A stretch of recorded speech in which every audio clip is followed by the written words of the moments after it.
तो ये वीडियो रहने वाली है association of boxing commission ABC के 5 न्यू रूल्स जो एमएमए और यूएफसी में इंप्लीमेंट हुए हैं। इस वीडियो में मैं एक एक करके इन सारे न्यू रूल्स को डिटेल में एक्सप्लेन करूंगा, तो वीडियो को एंड तक जरूर से देखना। तो नंबर 1 रूल से स्टार्ट करें तो नंबर 1 रूल है utilizing a cut person after a foul. तो न्यू रूल ये बोलता है कि अगर एक्सीडेंटल या फिर इंटेंशनल फाउल होता है जिसकी वजह से विक्टिम फाइटर को कट लग जाता है तो उसे फिर 5 मिनट्स मिलेंगे रिकवर करने के लिए। इसी के साथ अगर रेफरी को ये लगता है कि ये कट एक काफी बड़ा कट है और कटमैन की जरूरत है तो फिर वो कटमैन को भी ऑक्टेगन के अंदर बुला सकता है उस कट को ट्रीट करने के लिए। बट कटमैन सिर्फ उसी कट को ट्रीट करेगा जो कट फाउल की वजह से हुआ था। अब एक्चुअली में इसको कोई न्यू रूल तो नहीं बोल सकते, बट मेरी ओपिनियन में ये एक अपग्रेडेड और मॉडिफाइड रूल है, क्योंकि पहले भी फाइटर को 5 मिनट मिलते थे रिकवर करने के लिए, बट अब डिफरेंस ये है कि उन 5 मिनट्स में कटमैन को भी बुलाया जा सकता है उस कट की ब्लीडिंग रोकने के लिए और उस कट को मिनिमाइज करने के लिए। ये रूल इसलिए लाया गया ताकि कम से कम फाइट्स एंड हो एक एक्सीडेंटल या फिर इंटेंशनल फाउल से,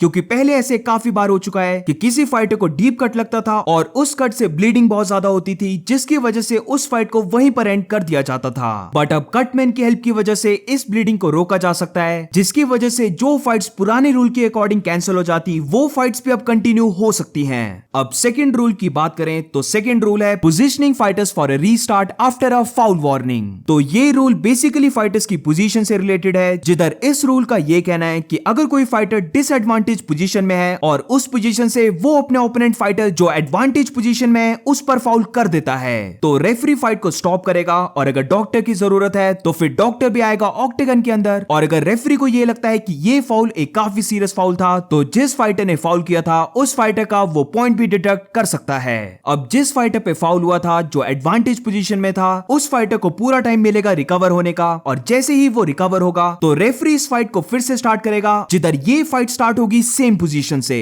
यानी कि जिस फाइटर ने फाउल किया था जो डिसएडवांटेज पोजीशन में था वो फिर से फाइट रिज्यूम होने के बाद भी डिसएडवांटेज पोजीशन में ही रहेगा। ये था अगर कोई फाइटर डिसएडवांटेज पोजीशन से फाउल करे, पर तब क्या होगा जब कोई फाइटर एडवांटेज पोजीशन से फाउल करे। तो इधर भी ये rule just like above same होने वाला है, बट क्योंकि इस बार फाउल करने वाला फाइटर एडवांटेज पोजीशन में था तो रेफरी उस फाइटर से वो पोजीशन को छीन लेगा। यानी कि जब फाइट रिज्यूम होगी तो जिस फाइटर ने फाउल किया था जो एडवांटेज पोजीशन में था उसको ये पोजीशन फिर से नहीं मिलेगी और फाइट रिज्यूम होगी न्यूट्रल पोजीशन से। इधर एक चीज नोट करने वाली है कि जो फाइटर बॉटम पोजीशन में होगा वो जरूरी नहीं है कि डिसएडवांटेज पोजीशन में है। ये इसलिए क्योंकि काफी फाइटर्स स्पेशली जूजित्सु फाइटर्स जो बॉटम पोजीशन से ही गार्ड को पुल कर लेते हैं और अपनी बैक से ही ट्राई करते हैं ओपोनेंट को सबमिट करने का। तो ऐसी सिचुएशन में अगर वो फाइटर फाउल करता है तो उस फाइटर से ये बॉटम पोजीशन को छीन लिया जाएगा और फाइट स्टार्ट होगी एक न्यूट्रल स्टैंडिंग पोजीशन से। बट अगर उस बॉटम फाइटर पे फाउल होता है तो फाइट रिज्यूम होने के बाद उस बॉटम फाइटर को वही पोजीशन मिलेगी जिधर वो अपने बैक में है और फाउल करने वाला फाइटर टॉप पोजीशन में है। और अब चलते हैं नंबर 3 रूल पर, जिधर नंबर 3 रूल है standing up fighters from down position and और breaking fighters while they are standing and pinned against the cage. अब ये रूल बेसिकली पोजीशन और कंट्रोल का है, जिधर रूल ये बोलता है कि अगर जो फाइटर एक डोमिनेंट पोजीशन में आ जाता है बट उस पोजीशन से ज्यादा कुछ सिग्निफिकेंट नहीं कर पाता और सिर्फ अपने ओपोनेंट को होल्ड करता है ताकि इजीली वो टाइम को वेस्ट कर सके, तो ऐसी सिचुएशन में फिर रेफरी फाइट को स्टॉप कर देगा और उन दोनों फाइटर्स को ब्रेक कर देगा। फाइट ब्रेक करने के बाद रेफरी इस फाइट को फिर से रिज्यूम करेगा जिधर ये फाइट एक न्यूट्रल पोजीशन से स्टार्ट होगी, जिसका मतलब ये है कि जिस फाइटर को डोमिनेंट पोजीशन मिली थी बट उस पोजीशन से वो ज्यादा कुछ नहीं कर पाया तो रेफरी उस फाइटर से वो डोमिनेंट पोजीशन को छीन लेगा। सो जो फाइटर्स टेक डाउन करके अपने ओपोनेंट को ग्राउंड में होल्ड करते हैं या फिर क्लिंच करके केज साइड अपने ओपोनेंट को होल्ड करते हैं, जिसकी वजह से आपने नोटिस किया होगा कि फाइट काफी बोरिंग बन जाती है, तो ऐसे फाइटर्स के लिए ये काफी बैड न्यूज है। अब ये चीज पहले भी थी क्योंकि मैंने काफी बार देखा था कि रेफरी फाइट को स्टॉप कर रहा है, फाइटर्स को ब्रेक करके फाइट को फिर से रिज्यूम कर रहा है एक न्यूट्रल पोजीशन से। बट मोस्टली ये चीज हुआ करती थी जब फाइटर्स ग्राउंड में होते थे, और काफी रेयरली देखा जाता था कि केज साइड क्लिंच में भी रेफरी फाइटर्स को स्टॉप करके न्यूट्रल पोजीशन में लेके आ रहा है। बट अब इस न्यू रूल के अकॉर्डिंग रेफरी फाइट को जहां पर भी होगी वहां पर ब्रेक कर देगा और फाइटर से डोमिनेंट पोजीशन को छीन लेगा अगर फाइटर उस डोमिनेंट पोजीशन से कुछ भी सिग्निफिकेंट नहीं कर रहा। ये मेरे लिए सबसे बेस्ट रूल है क्योंकि अब फाइटर्स सिर्फ ओपोनेंट को होल्ड करके ज्यादा टाइम को वेस्ट नहीं कर पाएंगे और फाइट्स भी बोरिंग बनना कम हो जाएंगी। अब 4th और 5th रूल बचते हैं, जिधर ये दोनों रूल्स कनेक्टेड हैं आईपोक को लेकर। जिधर 4th रूल से स्टार्ट करें तो 4th रूल है proposed eye poke evaluation procedure by referee.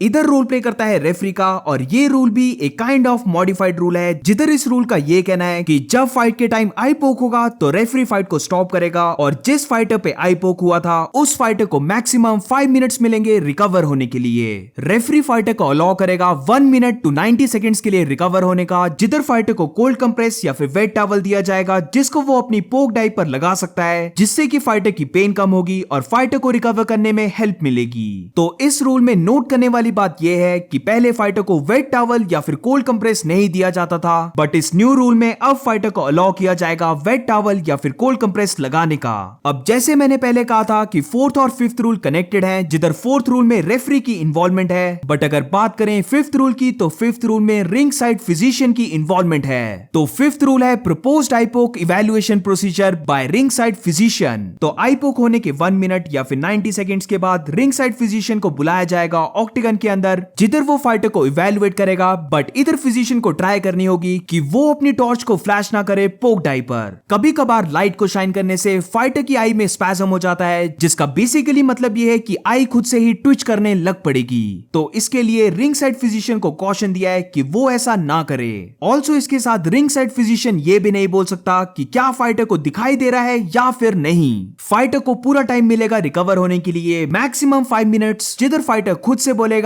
Yes I can see. अगर फाइटर 5 मिनट के टाइम फ्रेम में रिकवर नहीं हुआ तब ये फाइट एंड हो जाएगी। तो ये 5 मिनट रूल जैसे मैंने कहा पहले से ही प्रेजेंट था, बट अब इस न्यू रूल में रिंग साइड फिजिशियन लाइट को शाइन नहीं कर सकता, और 5 मिनट्स कंप्लीट होने से पहले ये नहीं बोल सकता कि फाइटर कंटिन्यू कर सकता है या फिर नहीं। इस रूल से पहले फाइट्स में हमने कई बार देखा है कि 5 मिनट हुए भी नहीं होते थे, बट फाइट को पहले ही एंड कर दिया जाता था, क्योंकि रिंग साइड फिजिशियन 5 मिनट होने से ही पहले फाइटर से पूछता था कि क्या उसे दिखाई दे रहा है या नहीं, जिसका कई बार फाइटर्स यही बोलते थे कि उन्हें अभी तक दिखाई नहीं दे रहा, और रिंग साइड फिजिशियन रेफरी को बोलता था कि इस फाइट को एंड कर दो। बट अनफॉर्चुनेटली इस न्यू रूल की वजह से ये सब नहीं होगा, और फाइटर को पूरे 5 मिनट दिए जाएंगे रिकवर होने के लिए। सो ये थे पूरे 5 रूल्स जो इंप्लीमेंट हुए हैं एमएमए और यूएफसी में। तो आपको ये रूल्स कैसे लगे, let me know in the comments. और इसी के साथ इस वीडियो को एंड करते हैं। अगर आपको ये वीडियो अच्छी लगी हो तो please make sure to like subscribe. मिलते हैं नेक्स्ट वीडियो में।